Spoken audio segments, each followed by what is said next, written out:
Bismillahirrahmanirrahim. Assalamualaikum warahmatullahi wabarakatuh. Saya perwakilan dari kelompok 5, yaitu ada Ibu Ade Nazia, yang kedua ada Teh Sofia, yang ketiga ada Kak Daniel Bayhaki, yang keempat ada saya sendiri Vina Alfiani, membahas tentang pembelajaran Arab ke-21, yaitu tentang globalisasi dan kesadaran global. Yang pertama ada pengertian globalisasi. Menurut Kamus Bahasa Inggris Wellcome Dictionary of Contemporary English, mengartikan global dengan contexting the world art, sesuatu hal yang berkaitan dengan dunia internasional atau seluruh alam jagat raya. Menurut istilah globalisasi mengandung pengertian proses globalisasi berkaitan dengan gerak pembangunan Indonesia, terutama berkaitan dengan sistem ekonomi terbuka dan perdagangan bebas. Tanda-tanda globalisasi yang pertama adanya persaingan yang semakin tajam, padatnya informasi, kuatnya komunikasi, dan keterbukaan. Ada aspek-aspek globalisasi. Salah satu aspek kehidupan yang mendapat terpaan global yang paling kuat adalah aspek ekonomi.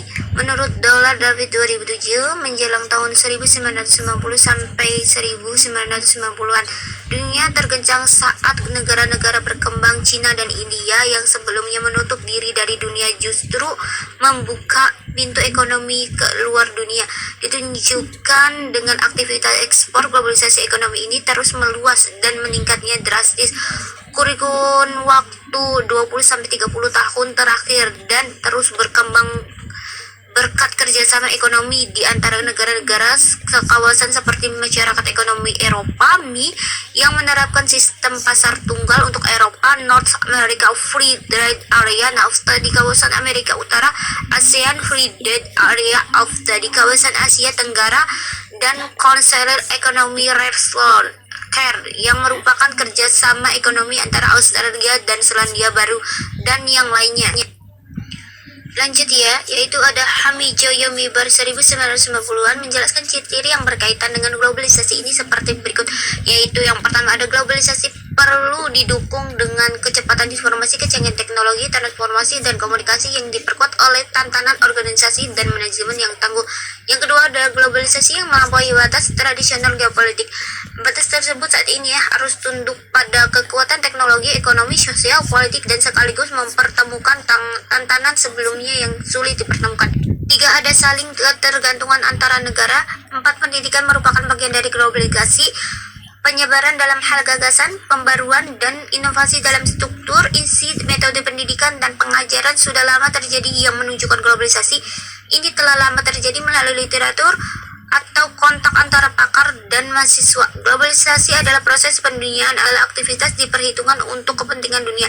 Ini sebaliknya oleh saat ini tidak ada lagi suatu bangsa yang homogen dan statik. Lanjut ya, yaitu ada dampak positif dan negatif. Negatifnya itu dalam ekonomi, seseorang memilih hidup modern, lebih mementingkan dunia, meningkatkan nilai-nilai budaya, meninggalkan nilai-nilai budaya. Yang positifnya itu ada munculnya masyarakat mengompetisi. Yang kedua ada mudahnya memperoleh informasi. Yang ketiga ada meningkatkan produktivitas. Lanjut ya, ada globalisasi ditandai dengan kecepatnya perubahan. Oleh karena itu kita harus menguasai iptek. Dalam hal ini Tiller mengisyaratkan konsep inovasi sebagai kesadaran global yang dituntun, yaitu satu daerah globalisasi kita berada pada suatu masyarakat yang terbuka dan penuh kompetisi. Ini berarti bahwa masyarakat berada dalam kondisi yang menghasilkan yang terbaik. 2. Masyarakat di dalam era globalisasi menuntut kualitas yang tinggi baik dalam jasa, barang maupun investasi modal. Kualitas berada di atas kuantitas. 3. Era globalisasi merupakan suatu era informasi dengan sarana-sarananya yang dikenal dengan sebagai information superhighway. Oleh sebab itu, memanfaatkan informasi superhighway merupakan suatu kebutuhan masyarakat modern dan dengan demikian perlu dikuasai masyarakat. 4. Era globalisasi merupakan era komunikasi yang sangat cepat dan canggih. Oleh sebab itu, penguasaan terhadap sarana-sarana komunikasi seperti bahasa merupakan syarat mutlak. 5. Era globalisasi ditandai dengan maraknya kehidupan bisnis. Oleh sebab itu, kemampuan bisnis manajer merupakan tuntunan masyarakat yang masa depannya. Yang keenam ada era globalisasi merupakan era teknologi, dan oleh sebab itu anggota-anggotanya harus melek digital. Hal tersebut di atas merupakan karakteristik masyarakat kita di masa depan. Kalau karakteristik tersebut tidak kita miliki dan tidak mempersiapkannya, maka globalisasi akan berubah menjadi hantu yang menakutkan. Untuk itu, maka kita harus meningkatkan kualitas bangsa kita sehingga dapat melakukan berbagai perubahan dan inovasi. Ini menjadi tanggung jawab pendidikan. Pendidikan harus dengan cepat mengantisipasi gelombang globalisasi ini. Lanjut ya, ada bagian B yaitu kesadaran global guru abad 21. Globalisasi ini sudah terjadi pada saat perintisan kemerdekaan bangsa Indonesia, di mana kita dapat melihat bagaimana pengaruh bom di Hiroshima dan Nagasaki pengaruh terhadap kemerdekaan Indonesia. Dikumandangkannya Sumpah Pemuda pada tanggal 28 Oktober 1928 sangat mempengaruhi dunia untuk melirik Indonesia. Kita bukan saja sebagai warga negara Indonesia, akan tetapi warga negara dunia. Sebagai warga dunia, kita tidak mau harus mempersiapkan diri dengan cara membekali diri melalui pendidikan. Pendidikan merupakan salah satu modal terjun era ke globalisasi. Kesadaran global merupakan salah satu yang akan membekali kita dalam memasuki era globalisasi. Guru harus mampu menangkap tren kecenderungan globalisasi yang demikian hebat.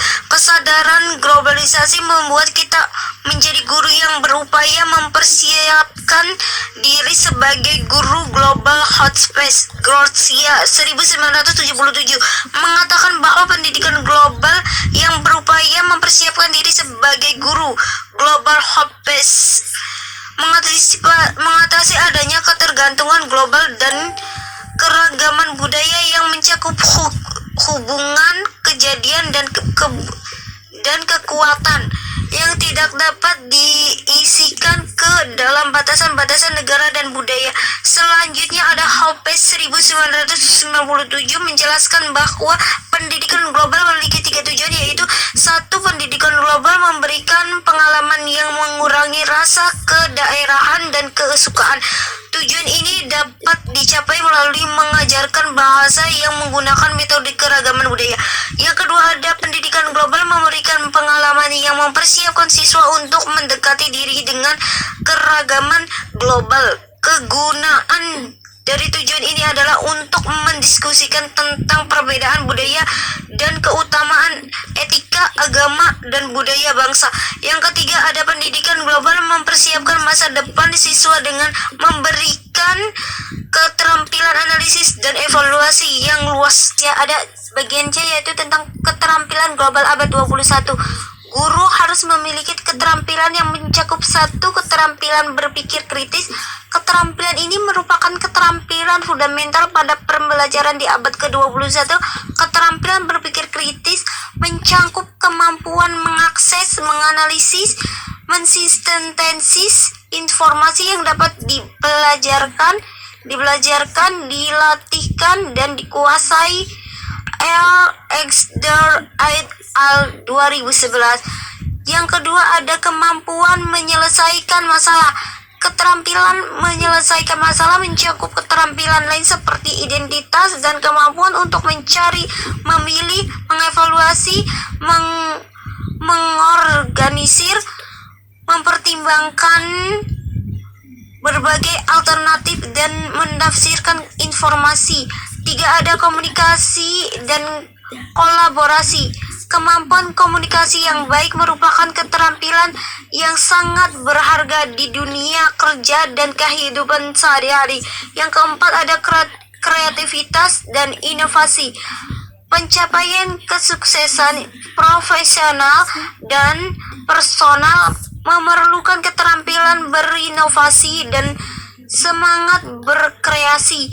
Yang kelima, ada literasi media informasi, komunikasi, dan teknologi. Literasi informasi yang mencakup kemampuan mengakses, mengevaluasi, dan menggunakan informasi yang sangat penting dikuasai pada saat ini. Sekian dari saya, terima kasih. Wassalamualaikum warahmatullahi wabarakatuh.